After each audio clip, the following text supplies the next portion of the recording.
And Matt, thanks so much for that. You know, Doug, going over a lot of Matt Finn's live tweeting of inside the court as the prosecution presented their closing arguments. I mean, it was quite precise and very surgical, laying out, I think, in 6 or 7 different ways how they think Smollett lied on the stand, picking apart his story, going through line by line what Smollett had testified to, accusing Smollett of being untruthful on the stand under oath as well. Any trial lawyer is going to tell you that if you assume for the sake of argument only, law school classroom, that his story is not true, okay? And obviously, if you're prosecuting the case, that's the first assumption in the conference room. Then the standard strategic move is to painstakingly and carefully just take him through it. And you had specific X's and O's, and then you had general principles. So let me just explain and break it down. The specifics are, wait a minute, I got hungry at 2 a.m., right? That's all happened to all of us, but we don't necessarily go out, particularly if it's 10 degrees below zero, whatever the exact temperature was, I don't recall, but it was freezing by all accounts. And he says, I went out to Subway. Most people grab something in their refrigerator or their cabinet. That's a big point, believe it or not, to a jury. Next, the whole thing with the noose. It was very staged and contrived. The police could tell that. Apparently, he moved it throughout the travels. Then this point about not giving over the phone. If you were indeed victimized by a hate crime, and the police said, can we look through your phone to help solve this? You'd be amenable to that. So in a courtroom, and I'm smiling real quick, it's, ladies and gentlemen, if you tell the police you went to the movies last night and it's true, well, guess what? The person who sells the popcorn will say, yep, I saw him. The person who does the tickets, oh yeah, he was here. No matter how much scrutiny is put on it, it's going to hold up. But when it's not true, it breaks down really quickly like a house of cards.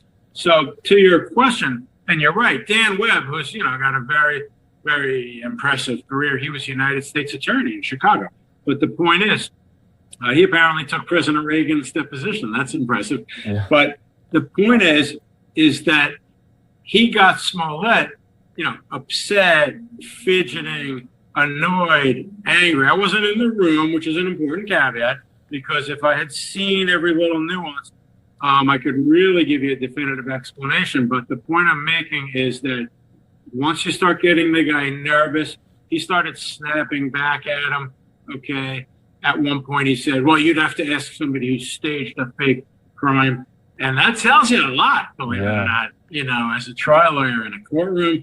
Then there was a really, really ill-advised move, which is when you talk about the racial epithet, the N-word, you could have a professor at Oxford saying, you know, in the 1930s, this particular word was used and it was horrible. So Jussie Smollett had used that word a couple of times.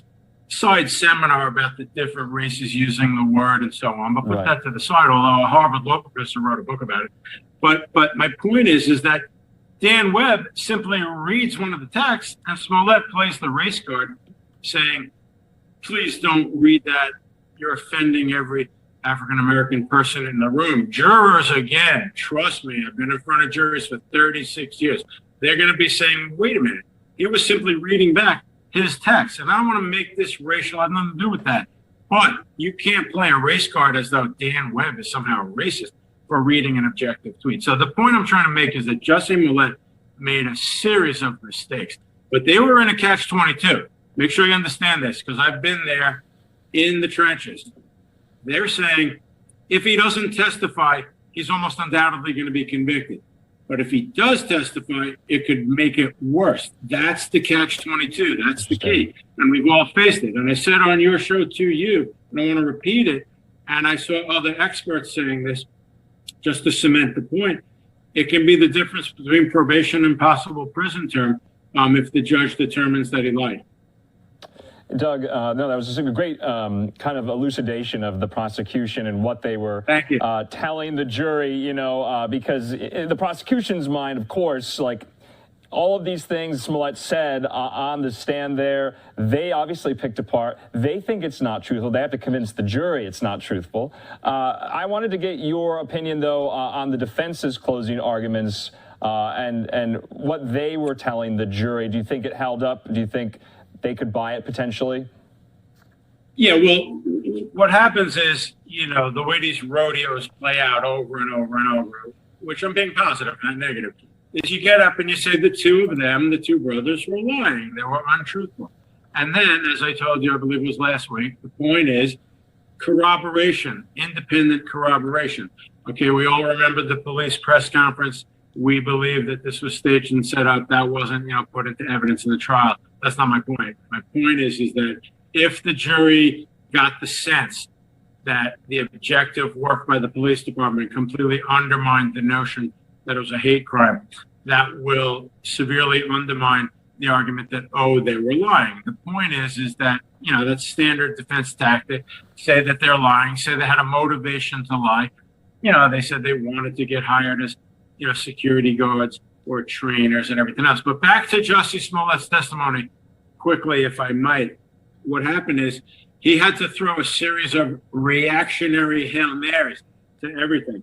So they turn around and they say, well, wait a minute, you were driving around. The prosecutor saying that, you know, that was done as a trial run. We all remember that. So he comes with a, oh no, we were doing that for another purpose.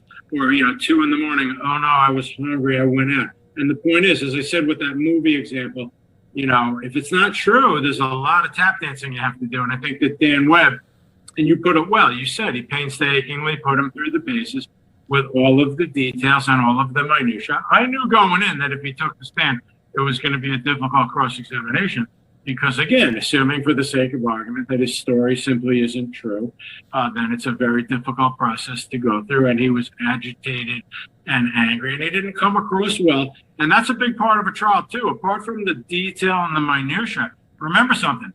Jurors come into the building, and they're like, we're looking at the two brothers, and then we're looking at the defendant, and we're going to decide who we think is telling the truth, even apart from this question of corroboration. Doug, last question for you. This has been really great, and we appreciate your time. Thank you. My pleasure. And, you know, I'm kind of hesitant to, you know, make projections or predictions, but we know that the jury will be back tomorrow deliberating. A lot of people we've spoken with don't think they're going to take that much time tomorrow to do so. What does your gut tell you? First, the, you know, caveat that you always give, which is hard to predict, et cetera, et cetera. But let me say this from my vantage point. Number one, it wasn't that long of a trial, okay? And that's important. You know, when you have a 10-week trial, you'll have 10 days of deliberations or a week. You know, this was relatively short. That's number one. Number two, I think that the straw vote, the initial vote, you know, will be relatively quick on which side they believe. So all things considered, to answer your question, I would not be surprised if you saw a verdict by the end of the day tomorrow. All right, and we will be covering it here on Live Now from Fox. Doug Burns, we always appreciate your time. We'll be talking to you again. Thanks for having me on. Appreciate it.